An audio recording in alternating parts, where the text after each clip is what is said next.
오늘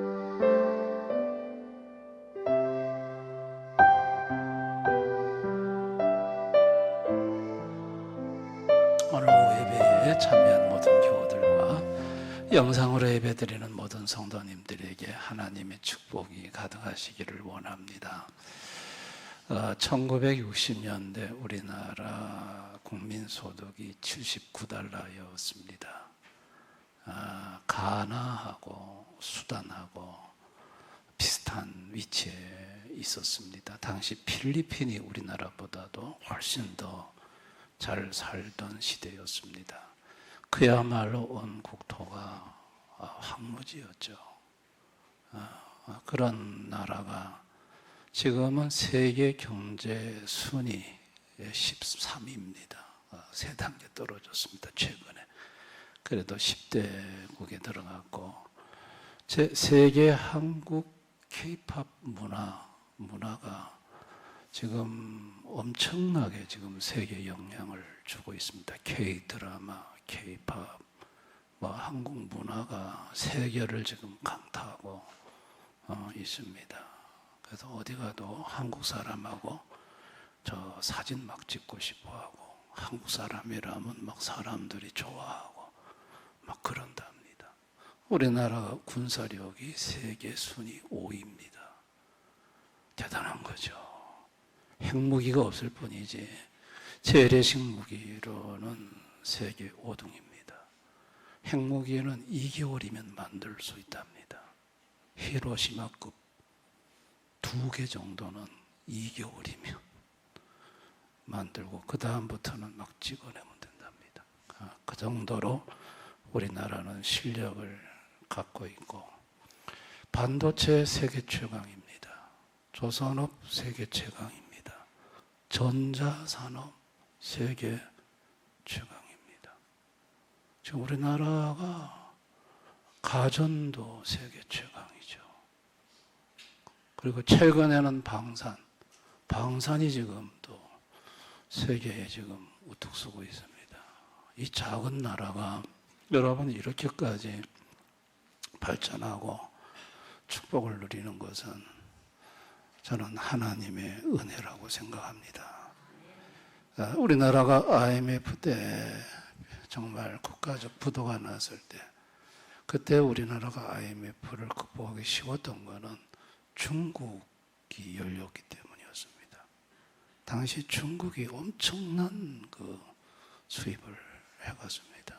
우리나라 중간재 사가지고 와서 걔들은 완제품 만들어서 내다 팔았고, 당시에 중국은 세계 생산 공장이었고 우리나라는 중국에다가 어마어마하게 팔아서 흑자를 남길 수가 있어요. 그런 타이밍과 기회가 맞았기 때문에 우리나라는 아기인프 조기 졸업하고 오늘의 경제 성장을 이룬 줄을 믿습니다. 이게 전부 다 하나님의 은혜인 줄 믿습니다. 여권 세계 파워 2위라는 거 아시죠? 192개 나라에 무비자로 우리나라는 들어갈 수가 있고, 저쪽으로 이태리나 이런 데 여행하는 분들은 우리나라 여권 가지고 같이 여행하면 스트레스 받는답니다. 우리나라는 그냥 통과랍니다. 다른 나라는 그냥 왜 왔노? 뭐 때문에 왔노? 1시간, 2시간 붙잡고 묻는데 우리 한국 사람은 바로 통과랍니다. 통과. 여러분, 이런 나라의 국민으로 산다는 것이 저는 축복인 줄 믿습니다. 여러분, 오늘 성경에 예수님이 부활하시고 40일이 지났습니다. 그리고 예수님은 승천하십니다. 예수님이 십자가에 죽으시고 40일 지난 시점의 예루살렘의 분위기, 이스라엘의 분위기는 기독교적인 관점에서 볼 때 어떨까요? 우리나라 1960년대에 황폐했던 그 모습과 다를 바가 없는 것입니다. 예수란 분이 나타나서 센세이션을 일으켰어요. 많은 사람들이 예수님 따라다녔습니다. 뭔가 크게 일이 일어날 줄 알았고 사람들 마음속에는 기대감이 충만했습니다. 그런데 그 예수님이 십자가에서 죽었습니다. 그러니까 거품이 다 꺼져버리는 거예요. 예수님을 따랐던 모든 그 시대적 기독교적 분위기는 그야말로 전부 다 가라앉아 버린, 황폐화되어 버린 거예요. 여러분, 그런 가운데 예수님 부활하셨죠.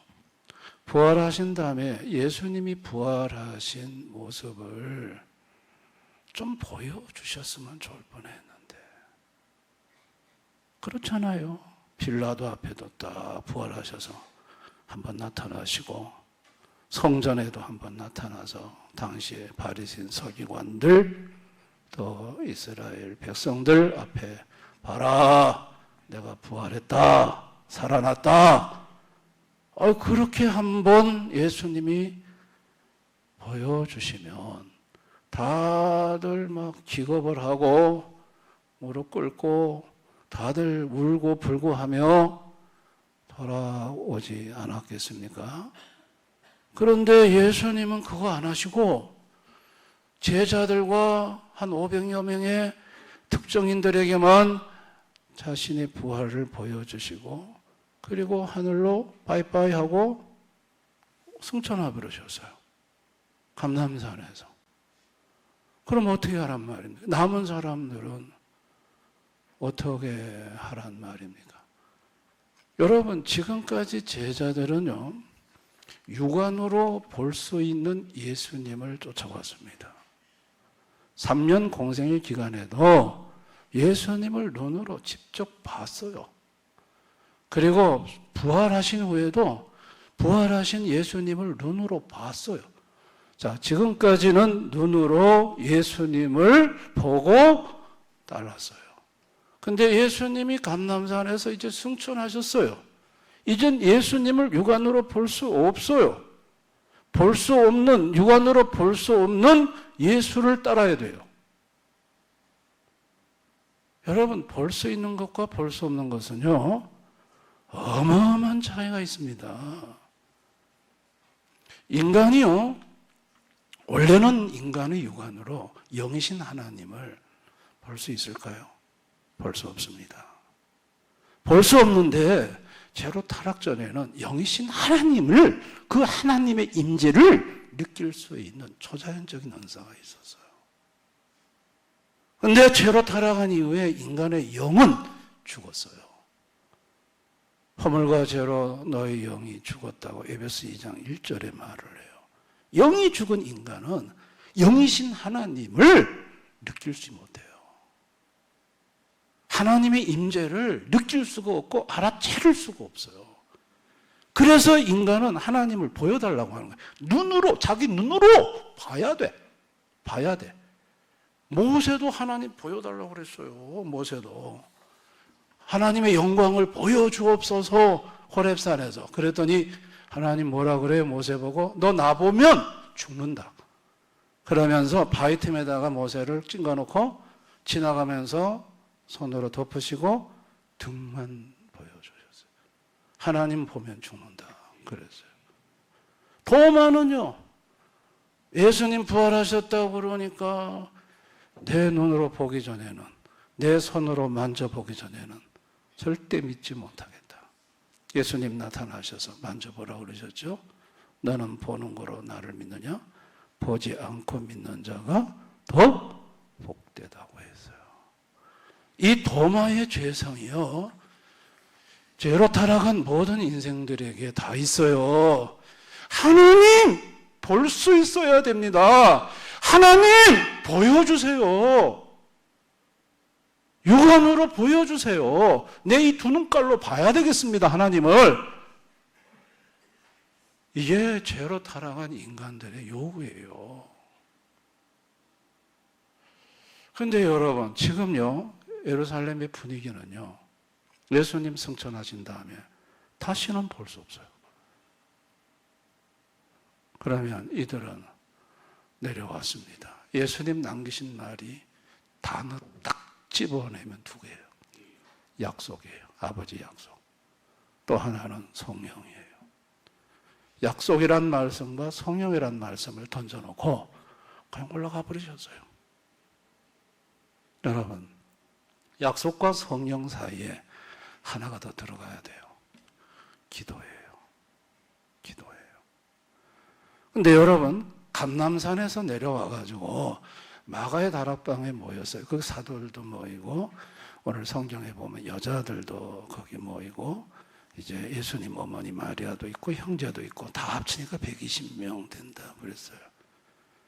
여러분, 거기 있는 사람들 큰일 치렀어요. 예수님 십자가에 돌아가셨지. 굉장히 막 두려워서 쫄았지. 그러나 예수님 부활하셨지. 신났지. 40일 동안 막 예수님 부활 때문에 막 돌아다니다가 예수님 이제 승천하고 바이바이 하고 헤어졌어요. 그러면 마가의 다락방에 모여 있는 사람들은 육체적으로 쉬고 싶었을 거예요. 만사를 다 제쳐놓고, 야, 그동안 고생들 많이 하셨다. 예수님 가셨으니까 이제 우리 좀 쉬자. 한잠 좀 푹 자자. 그랬을 거예요. 근데 여러분, 그 마가의 다락방에서 약속과 성령의 중간에 필요한 기도가 거기서부터 시작이 돼요. 피곤함에도 불구하고 기도에 불이 붙기 시작해요. 120명의 사람들이 기도를 하는 걸 볼 수 있어요. 14절을 보시면, 14절을 보면 여자들과 예수의 어머니 마리아와 예수의 아우들과 더불어 마음을 같이하여 오로지 기도에 힘쓰더라. 여자들, 또 예수의 어머니 마리아. 오로지라는 말은 끊임없이, 중단 없이, 쉬지 않고 기도했다는 거예요. 그리고 힘썼다. 그렇게 말을 해요. 이렇게 기도하는 가운데 오순절날 성령이 임해왔어요. 성령이 임해오고 베드로 복음 전할 때 3,000명의 신도가 예수 믿고 돌아왔어요. 드디어 황무했던 예루살렘에 이제 하나님의 부흥의 물결이 지금 시작이 됐어요. 여기에 중요한 역할이 뭐였을까요? 기도였어요. 자, 우리는 이 사건을 보면서 우리가 섬기는 하나님은 어떤 하나님이신가를 알아야 돼요. 우리가 섬기는 하나님은 언약의 하나님이에요. 예수님이 약속을 얘기하셨어요. 언약을 얘기하셨어요. 여러분, 예수님이 얘기하신 이 언약, 이 약속은 구속 언약이에요. 구원 언약이에요.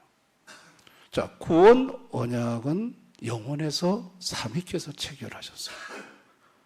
거기에 구속사 완성은 누가 하느냐? 이격이신 성자 예수님이에요. 그 다음에 그렇게 완성된 구속사적인 성취를 구원 적용은 누가 하냐? 성령이 하세요. 상품은 예수님이 만들어 놓고 내다 파는 건 누가 파신다? 성령이 파시는 거예요. 아멘. 그래서 예수님은 언약을 얘기하시고 성령을 얘기해요. 그리고 나는 이제 내 할 일 다 끝났다. 바이바이 하고 올라가시고 이제부터 성령이 오셔서 예수님이 완성해 놓은 구속사적 성취를 가지고 이제 사람들을 살리는데 3,000명이 돌아왔어. 성령의 역사로. 이걸 언약의 하나님. 그러면 여러분 중에는 신약에서만 그러면 이와 같은 일이 일어나느냐? 구약에는 없느냐? 구약에는 없고 신약에서만 이 일이 일어났다 생각한다면 그거는 구약 성경을 잘못 보는 거예요. 구약에도 동일한 역사예요.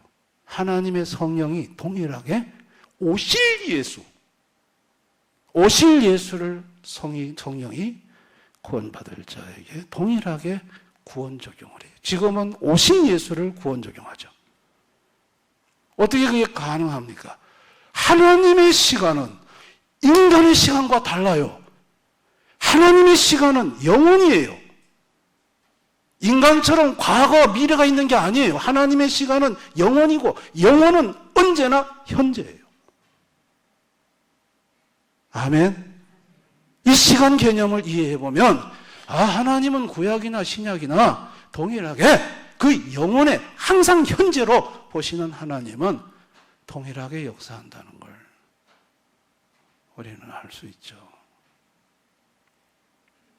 그리고 이렇게 피곤해 지친 자들에게 기도를 하게 하신 분은 하나님이세요. 여러분 한 마음으로 기도했다고 그랬어요. 120명이 한 마음 되는 거 이게 쉽지가 않아요. 우리 교회도 한 마음 되는 거 쉽지 않아요. 안건 하나 내놓고 마음 못 얻으려고 하면 각자마다 다 달라요. 생각도 다 다르고 다 마음이 달라요. 다 마음이 달라요. 삼여전도 그렇죠. 마음 다 다르죠. 한 마음 모으기가 쉽지가 않아요. 그런데 한 마음으로 120명이 기도했어요. 이건 그들의 마음일까요? 아니에요. 스가랴 12장 10절. 간구하는 심령을 부어주리니 이거예요. 간구하는 심령, 기도하는 심령, 이거를 하나님이 부어주면 한 마음이 돼요. 120명이 간구하는 심령, 기도하는 심령이 부어지니까 막 전부 다 그냥 기도하고 싶은 거야. 한 마음이 돼서 기도하고 싶은 거야. 그래서 이들이 기도한 거예요. 할렐루야. 그리고 성령이 오셨고 교회가 세워지기 시작했어요. 사도행전 4장 11, 12절. 이 예수는 너희 건축자들의 버린 돌로서 집 모퉁이의 머릿돌이 되었느니라. 다른 이로서는 구원을 받을 수 없나니 천하 사람 중에 구원을 받을 만한 다른 이름을 우리에게 주신 일이 없음이라 하였더라. 자, 구원받을 이름 예수, 그분이 모퉁이돌이에요. 하나님의 교회의 모퉁이돌, 머릿돌이에요. 모퉁이의 머릿돌. 이제 예수님이 이루신 구원 사역으로 말미암아 교회가 시작되는 거예요. 에베소 2장 22절에 너희는 사도들과 선지자를 터위에 세우심 입은 자라. 그리스도 예수께서 친히 모퉁이돌이 되셨느니라.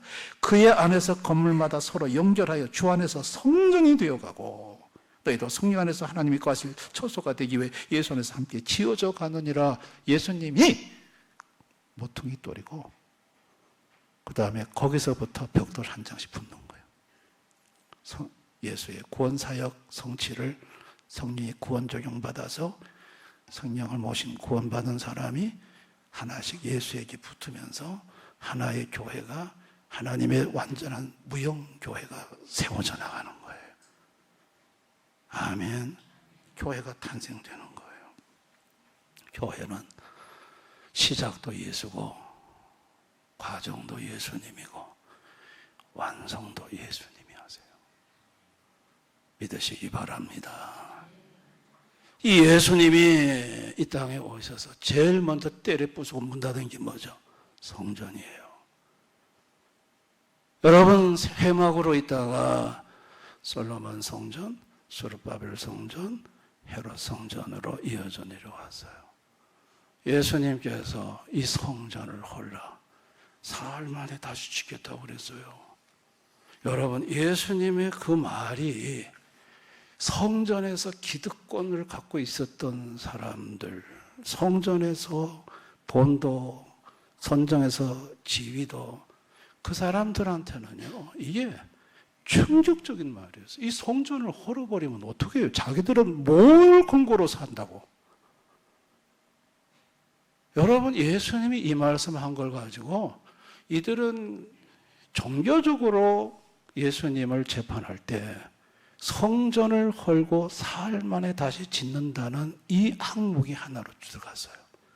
정치적으로는 자칭 유대인 왕이라고 해서 로마법에 걸었지만 종교적으로는 성전을 헐고 사흘 만에 다시 짓는다는 걸 하나의 제목으로 걸어놓았어요.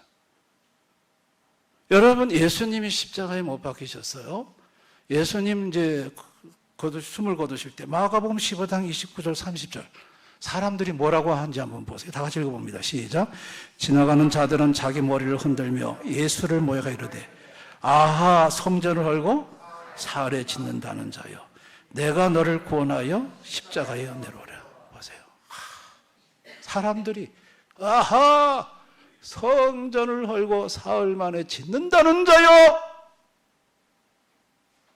이 말이 유대인들 가슴 속에 새겨져서 이걸 예수님이 십자가에 죽어가는 그 현장에서도 이 말 가지고 예수님을 조롱했다니까요. 여러분, 예수님은 성전을 헐어버렸습니다. 십자가에 죽으실 때 휘장이 위에서 아래로 찢어지면서 땅의 모든 성전은 문을 닫아버렸습니다. 그리고 이제부터는 언약을 따라 성령을 받은 새로운 교회를 탄생시켰습니다. 교회를 새롭게 시작했습니다. 그 교회 시작의 출발점에 여인들이 마가의 다락방에 모여서 기도했습니다. 그 기도의 헌신들이 결국은 교회를 태동하게 하고 시작하게 하는 출발점이 됐다는 얘기예요. 아멘.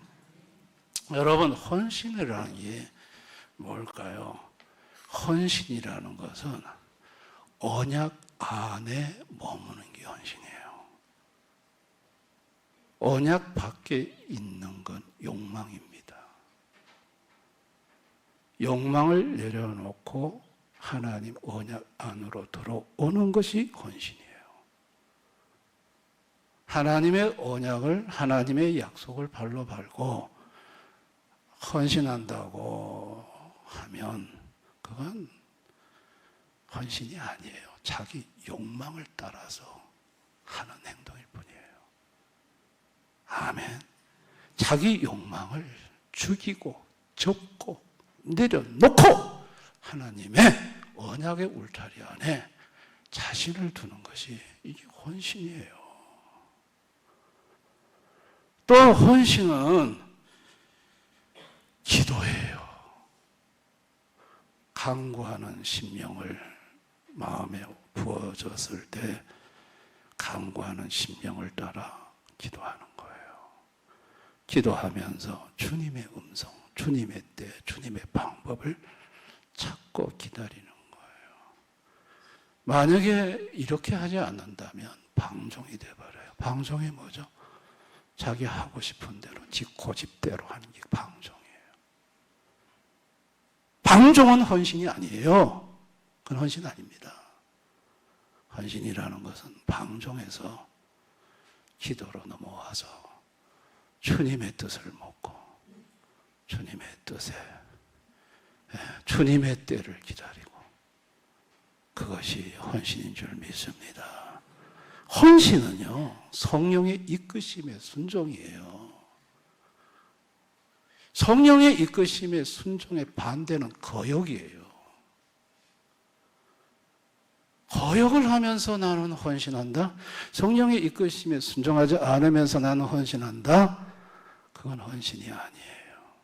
보세요. 헌신은 뭐냐면 하나님의 언약, 기도, 성령의 이끄심에 순종이에요. 헌신이 아닌 건 뭐냐? 헌신같이 보이는데 아닌 게 뭐냐? 욕망, 방종, 거역이에요. 인간들은 이 욕망과 방종과 거역을 따라서 그게 헌신인 줄 알고 착각하며 살았는데, 하나님은 아들 예수를 통해서 오늘 이 본문에서 저와 여러분이 읽은 앞뒤 본문을 통해서, 얘들아, 진정한 헌신이 뭔 줄 아니? 그거 아니야. 헌신은 언약 안에 너희를 두는 것이고, 간구의 심령을 받아 기도하며 주님의 때를 기다리는 것이고, 성령의 이끄심을 따라 순종하는 거야. 그 대표적인 케이스가 누군 줄 아니? 오늘 120명 속에 있었던 여인들이야. 그 얘기를 하는 거예요. 여러분, 초대교회가 일어났던 거는요, 여인들의 헌신이 지대했어요. 여자분들이 가는 곳곳마다 여자분들이 하나님의 말씀, 하나님의 언약, 그 울타리 안에 견고하게 서 있었던 사람들이 여자들이었어요. 아멘. 그리고 기도의 자리를 지키고 기도했던 사람들이 여성도님들이었어요. 그리고 성령의 이끄심에 순종했던 사람들이 여자분들이었어요. 성경에 그런 여자분들의 이름이 언급돼요. 브리스길라와 같은 사람, 더베와 같은 사람. 여러분, 저기 또 바울이 갔을 때 자주장사 루디아 같은 사람. 곳곳에 하나님의 아름다운 헌신의 여성들이 성경에 소개되는 걸 우리는 볼 수 있습니다. 오늘을 살아가는 하나님 모르는 인생들은 전부 다 욕망 따라 살아갑니다. 자기 욕심을 따라 살아갑니다. 욕망을 따라 살아갑니다. 또 방종합니다. 자기 하고 싶은 대로, 자기 고집대로, 온갖 고집대로 하며 살아갑니다. 거역합니다. 모든 권위를 거역합니다. 요즘 권위 순종하는 시대입니까?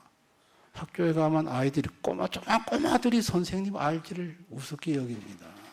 모든 권위 거역입니다. 권위 거역. 여러분, 방종과 욕망과 거역의 시대에, 이런 시대에 하나님이 내릴 축복은 없습니다. 진노와 멸망뿐입니다. 아멘. 그런 인생이 다시 바른 헌신으로 회복하려고 하면 예수님에게로 돌아와야 하는 것입니다.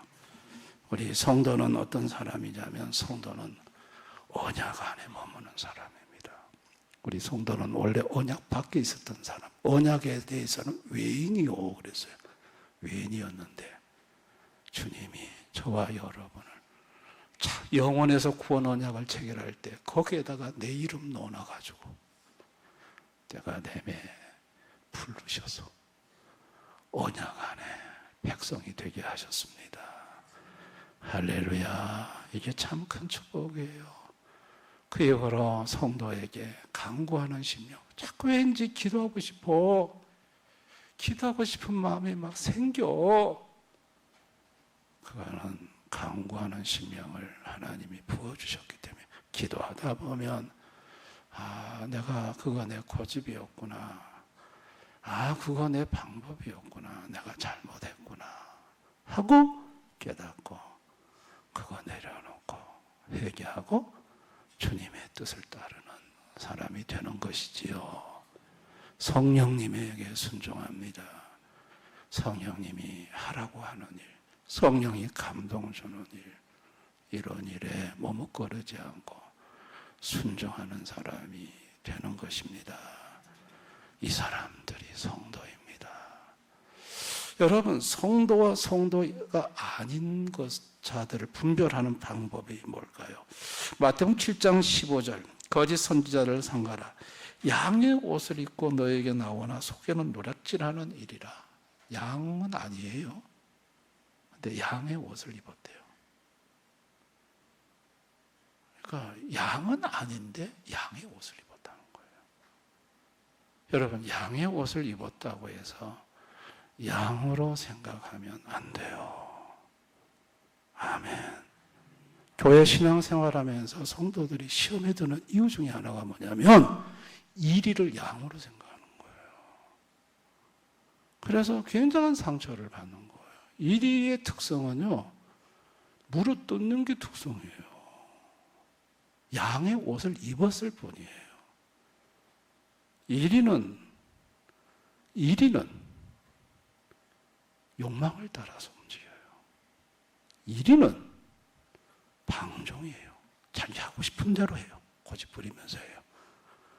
이리는 거역이에요. 모든 권위를 거역해요. 이게 이리의 특징이에요.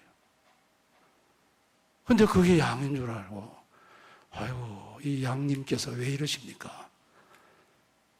양은 안 그래요. 욕망이 아니라 하나님의 약속을 붙잡아요. 말씀이 이렇다 그러면 아멘해요. 아멘. 이게 양이에요, 양. 그리고 자기 하고 싶은 대로 신앙생활하는 게 아니에요. 기도해봐요. 기도해보고 주님의 뜻이 무엇인지, 주님의 때가 무엇인지를 물어요. 그리고 거역을 하지 않아요. 순종해요. 물론 자기 주장을 내세우기도 하지만 그러나 순종이 그 밑바탕에 깔려 있어요. 여러분, 나는 양입니까? 아니면 양의 옷을 입고 있습니까? 먼저 자기 자신을 점검해 볼 필요가 있어요. 양인데 양의 옷을 입고 생활하면 안 되죠. 아멘. 이리처럼 우리가 살아서는 아니 될 줄을 압니다. 그래서 우리 성도님들이 신앙생활하면서 사람 때문에 시험 들지 않았으면 좋겠어요. 예수님 다 가르쳐 주셨잖아요. 아멘. 여러분들이 이런 걸 분별을 하셔야 되지요. 하시고 자꾸 나를 물어뜯고 그러면 뭐 그럴 수 있다 이래 생각하고 시험 받지 말아야지. 시험 받지 말아야지. 오늘 우리 삼여전들을 비롯해서 우리 모든 대원의 교우들 어떤 일이 있어도 하나님 언약 안에 머물기로 결단하십시다. 아멘. 하나님 말씀이 이렇습니다 하면 말씀 앞에서는 무조건 아멘이 돼야 돼요. 주님의 말씀 앞에 무슨 우리가 얘기를, 무슨 이유를, 무슨 조건을, 논리를, 사유를 갖다 댈 수 있어요? 없어요. 그분의 말씀 앞에는 아멘이 돼야 돼요. 할렐루야. 두 번째는 기도하셔야 돼요. 마음이 복잡하고 힘들 때마다 주님이 강구의 심령을 부어주셔서 기도의 자리로 여러분을 이끌 거예요. 그러면 충분히 기도할 수 있기를 바랍니다. 주님의 때가 보여요. 주님의 방법이 보여요. 성령의 이끄심을 따라 순종하기로 결단하셔야 돼요. 성령이 막 마음에 이끌어 주세요. 너 지금 잘못 판단하고 있다. 잘못 생각하고 있다. 네가 지금 욕망을 따라 방종을 따라 행하고 있다. 성령이 막 책망하세요. 그러면 빨리 그걸 끊어내고 성령의 이끄심으로 순종하시기를 바랍니다. 아멘. 부부싸움 해보셨죠? 네, 부부싸움. 저도 해보거든요. 목사는 사모님하고 부부싸움 안 할 것 같습니다. 네, 그럴 때 마음에 꼭 두 가지가 있어요. 한쪽은 성령님이 막 이끌어요. 안 된다. 너희 놈 가만히 있어라. 한쪽에는 성령이 이끄는 게 분명히 느껴져요. 한쪽엔 내 욕망이 막 이끌어요. 이 두 마음이 있어요. 두 마음. 그때 욕망을 따라가면 이거는 그날 내 성령을 따라가면 괜찮아지는 거예요. 할렐루야. 우리 마음속에는 항상 이 두 가지 마음이 있어요. 그래서 욕망을 따르지 말고 성령을 따라서 순종하는 오늘 우리 삼여전도회가 이 초대교회 120명의 여성들이 보여주었던 이런 헌신의 요소를 가지고 주님 앞에 엎드린다면 저는 하나님이 여러분들을 우리 교회 부흥에 여러분들을 귀한 일꾼으로 헌신자로 사용하실 줄을 믿습니다.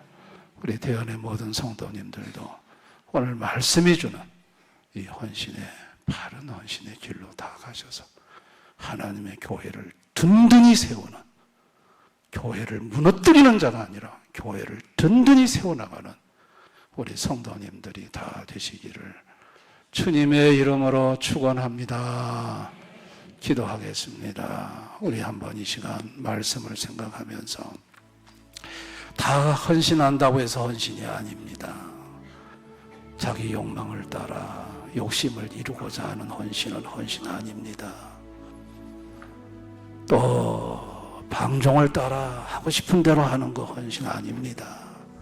거역의 길은 헌신이 아닙니다. 그거는 무너뜨리는 일입니다. 하나님이 오늘 초대교회를 통해서 보여준 헌신은 하나님의 언약 안에 머물고 기도하면서 주님의 마음을 살피고 성령의 이끄심에 순종하는 것이 이게 바른 헌신입니다. 교회를 든든히 세워나가는 헌신입니다. 이런 헌신의 삼여전도에 우리 대연의 모든 성도들 되게 해달라고 우리 한번 이 시간 다 같이 통성으로 간절히 기도했으면 좋겠습니다. 기도하겠습니다. 아버지 하나님,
아버지, 욕망이 아니라 하나님의 언약으로, 방종이 아니라 기도하며 주님의 때를 살피고 기다림으로, 거역이 아니라 성령의 이끄심으로 그 속에 순종으로 헌신하는 삼여전도에 대형교회 모든 성도님들 되게 해 주옵소서.